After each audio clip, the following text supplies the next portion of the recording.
Hola, ¿qué tal? Muy buenas noches o muy buenos días, dependiendo del lugar en donde nos estén sintonizando. Este es un resumen de noticias con la información más importante que se ha producido hasta el momento.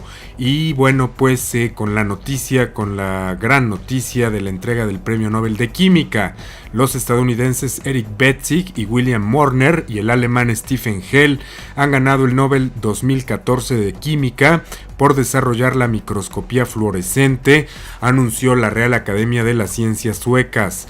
El jurado quiso así reconocer el trabajo de los tres galardonados en el desarrollo de microscopios de alta resolución que emplean moléculas fluorescentes, una técnica también denominada de nanoscopía.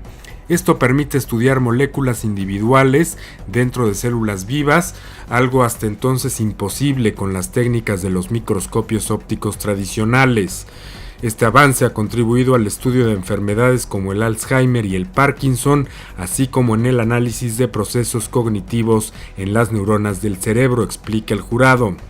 El estadounidense Eric Betzig nació en 1960, es doctor por la Universidad Cornell en Ithaca, en Nueva York, y trabaja actualmente en el Instituto Médico Howard Hughes de Auburn, en Estados Unidos. Por su parte, el alemán Stephen Hell nació en Rumanía en 1962, se doctoró en la Universidad de Heidelberg y dirige el Instituto Max Planck de Química Biofísica en Gotinga, en Alemania. El tercer premiado es el estadounidense William Morner, que nació en 1953 y tras doctorarse como Betzig en la Universidad de Cornell, trabaja en la Universidad de Stanford. Los galardonados dividirán a partes iguales los 8 millones de coronas suecas, unos 879,000 euros o $1 millón, con lo que está dotado el premio. Así es que ayer se entregó el Premio Nobel de Química, anteayer el de Física y antes de ayer el Premio Nobel de Medicina. Solamente pues faltaría el de Literatura y el Premio Nobel de la Paz. Esta misma semana serán anunciados.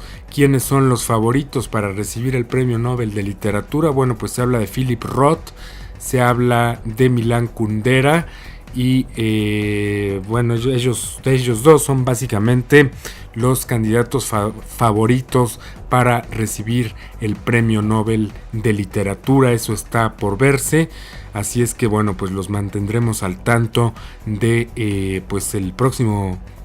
la próxima entrega del Premio Nobel que da la Academia Sueca cada año. En este caso son 3 químicos quienes lo ganan por haber desarrollado una técnica que permite analizar o poder observar, digámoslo así, las moléculas que viven en los organismos o que se encuentran más bien en los organismos vivos.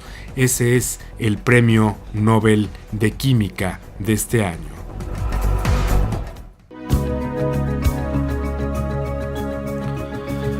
Y en más información, el secretario de Defensa de Estados Unidos, Chuck Hagel, iniciará este viernes una gira por Sudamérica que incluirá paradas en Colombia, Perú y Chile, según informó el Pentágono. En Arequipa, al sur de Perú, Hagel participará en la 9ª Cumbre de Ministros de Defensa de las Américas del domingo al martes. La gira se iniciará el viernes en Colombia, donde Hagel pretende visitar una base militar colombiana y seguirá el sábado en Chile. En Colombia, Washington pretende mostrar su apoyo a las operaciones de contrainsurgencia interna, al tiempo que el gobierno continúa el proceso de paz. En Chile, Hagel discutirá opciones para ampliar la cooperación bilateral en temas de asistencia humanitaria, auxilio durante desastres y operaciones de manutención de la paz. Esta será la gira por Sudamérica. No vendrá a México Chuck Hagel, quien es el secretario de Defensa de los Estados Unidos, quien, visitará a partir de este viernes, estos países de América del Sur. Y también ha sido noticia el perro de la auxiliar de enfermería infectada por ébola en Madrid, que ha sido finalmente sacrificado pese a la protesta de muchos grupos quienes se opusieron rotundamente a que el perro fuera sacrificado, Pero bueno, pues ahora se habla de que pues Madrid, el gobierno de España, no tenía las instalaciones pertinentes para poder aislar a este perro que pertenecía a esta enfermera que pues ha sido infectada por el ébola. Como ya hemos dicho, bueno, pues la decisión de la Comunidad de Madrid pues causó polémica en España y dividió a expertos. Mientras algunos abogaron por la eutanasia preventiva, otros sugirieron su permanencia en cuarentena para estudiar qué papel juegan estas mascotas en la propagación del virus del ébola. Es decir, había un grupo que estaba a favor de mantenerlo vivo, de mantener a este perro Excalibur vivo, con la finalidad de estudiar cuáles podrían ser las consecuencias del virus del ébola en las personas. El otro grupo, en cambio, pues decía que era bueno el sacrificio porque esto podría traer como consecuencia, entre otras cosas, que hubiera infecciones, es decir, que el virus se transmitiera del perro a otros seres humanos. Así es que bueno, finalmente el animal pues ha sido sacrificado. Y en el tema del ébola, fíjense también que el primer paciente diagnosticado en Estados Unidos, el ciudadano liberiano Thomas Eric Duncan, también falleció, informó un portavoz del hospital de Texas donde se encontraba hospitalizado. Duncan se contagió con el virus en Liberia, aunque empezó a sentir los síntomas ya en territorio estadounidense. Tras su diagnóstico estuvo aislado en un hospital de la ciudad de Dallas. En los últimos días su salud pues había empeorado considerablemente. Así es que pues se va otro infectado por el ébola, el primer caso en territorio estadounidense, y de esta manera, bueno, pues ya son 2 los fallecidos, 3, el cooperante en España, la monja, y ahora el fallecimiento de Thomas Eric Duncan, fallecido este miércoles en un hospital de Texas allá en Dallas, que fallece, bueno, pues a consecuencia de este virus mortal de el ébola. Así están los casos, ya los mantendremos informados sobre este tema. Y no es para menos, fíjense que la organización de derechos humanos Human Rights Watch criticó al gobierno de México por su reacción ante el problema de las desapariciones forzadas. En una conferencia de prensa realizada en Washington, el director de Human Rights Watch para las Américas, José Miguel Vivanco, explicó que las medidas del gobierno han sido limitadas y han estado plagadas de demoras inexplicables. Aunque el gobierno de México ha tomado algunos pasos en la dirección acertada, todavía debe hacerse mucho para responder a esta crisis de derechos humanos, dijo Vivanco en una carta de 11 páginas que envió al secretario de Gobernación de México, a Miguel Ángel Osorio Chong. Así es que pues el gobierno de México tiene muchos temas pendientes en cuanto a su credibilidad, a crear el tema de la credibilidad ante un estado que aparentemente es fallido por el avance del narcotráfico, por los asesinatos, por las muertes, por las violaciones a los derechos humanos en general. Así es que Human Rights Watch, más bien, hace una crítica bastante severa al gobierno de México, que no sabe de pronto en dónde está parado. Quiere crear un estado de derecho en un país que parece ingobernable. Eso es lo que más o menos pues afirma, o más bien afirma con contundencia, no más o menos, sino con contundencia, Human Rights Watch, en este sentido de la ingobernabilidad que se vive en México.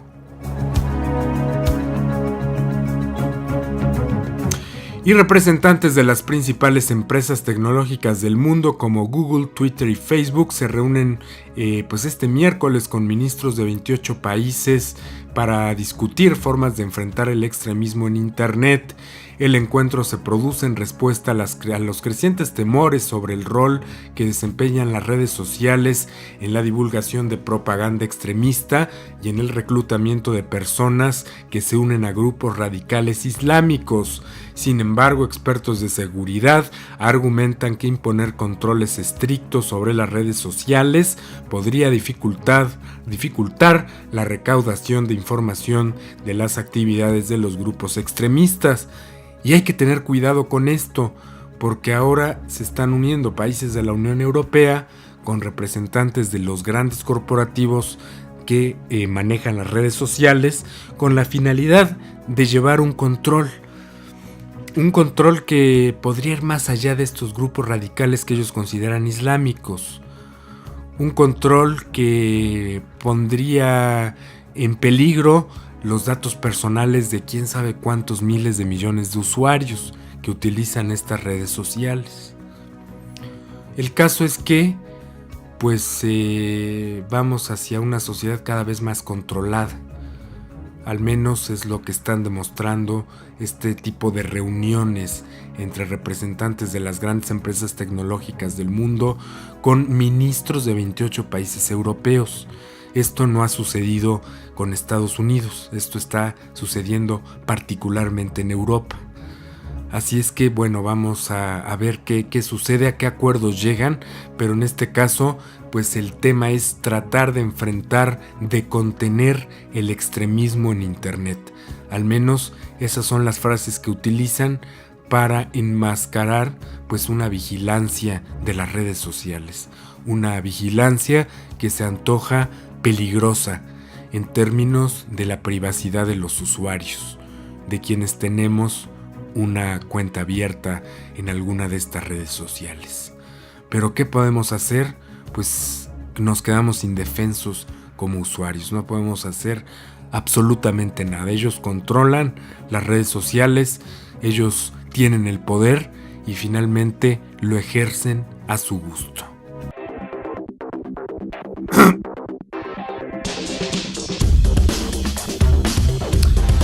Y en información de ciencia y tecnología, fíjense que una serie de genes en el ADN de una persona afecta la cantidad de café que consume. Esto lo determinó un estudio reciente. Se sabía desde algún tiempo que el ADN incide en la cantidad de café que se ingiere, pero este nuevo estudio identifica los genes específicos involucrados en el proceso.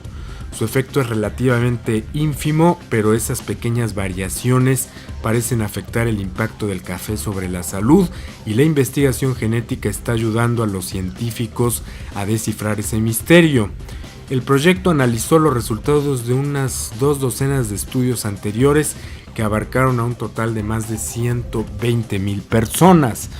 Las personas involucradas reportaron la cantidad de café consumida diariamente y permitieron que su ADN sea analizado. El estudio examinó las ínfimas diferencias en la parte del ADN vinculada con el consumo de café. Se hallaron 8 diferencias, 2 de las cuales ya eran conocidas como causantes del consumo de café. 4 de las 6 diferencias descubiertas abarcan genes vinculados a la cafeína, ya sea cómo el organismo la descompone o cómo tolera sus efectos estimulantes. Los otros 2 genes recién descubiertos nos hablan precisamente de cómo la cafeína incide en el comportamiento humano. Lo que quiere decir esto en términos generales es que hay una predisposición genética a tomar una cierta cantidad de café, a ser tolerantes a la cafeína. Hay gente que se toma una taza de café y inmediatamente empieza a tener palpitaciones y taquicardia, y hay personas que pueden tomar 5, 6, 7, 8, 9 o 10 tazas de café y no tiene ningún efecto, no les pasa nada, inclusive pueden dormir perfectamente después de haber tomado grandes cantidades de café.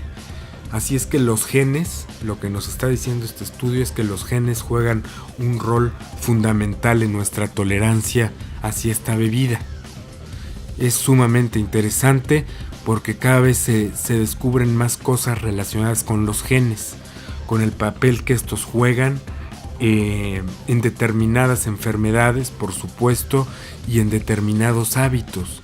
Lo que no dice este estudio, y resulta bastante interesante saber cuál es el papel que juega el café, o más bien el papel que juegan los genes y el café en si es hereditable, es decir, si estos genes se transmiten de generación en generación y hacen más tolerables a las personas hacia el consumo del café. Eso es lo que el estudio en términos generales pues no nos dice.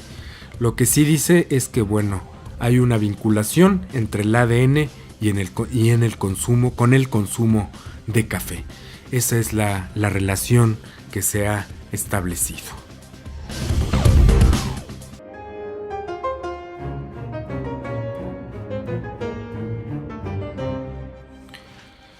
Y ya estamos en nuestra reseña bibliográfica. Hoy les vamos a hablar de un libro bastante sugerente, se llama La Defensa.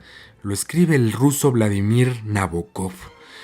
Y la defensa, bueno, pues podría tener muchas connotaciones, pero en este caso, en particular, en el caso de este libro, se refiere a una defensa en el ajedrez, en este juego abstracto en el que participan dos oponentes y que luchan por dar el jaque mate, es decir, por matar al rey contrario.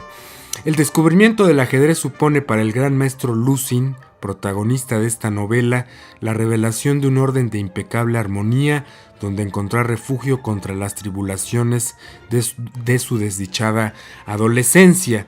A partir de ese momento da comienzo su brillante carrera como campeón en ese juego.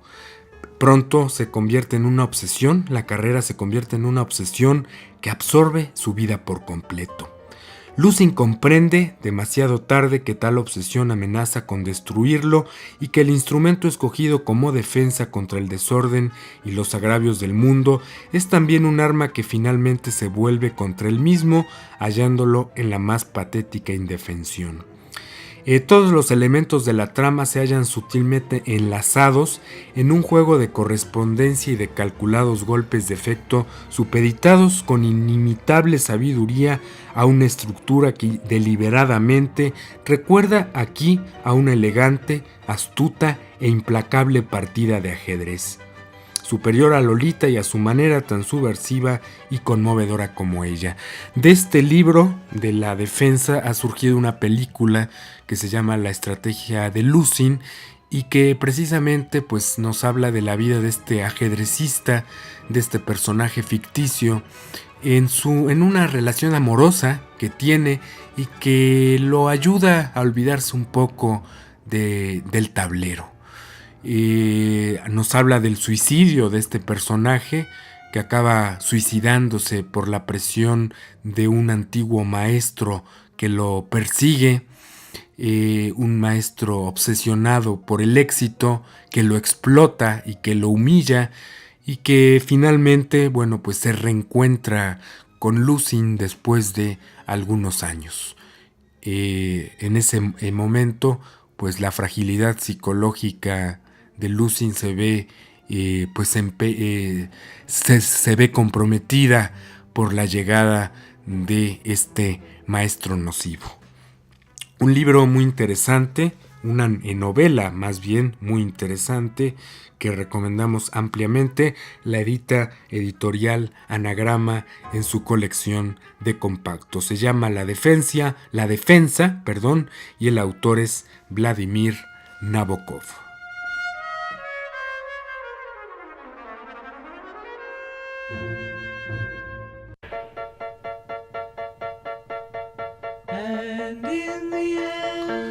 Nos vamos ya, los esperamos mañana con otro resumen de noticias, lo más importante que se ha producido en materia, lo que se produzca más bien en materia de información. Yo soy Julio García y los espero mañana. Hasta pronto, muy buenas noches.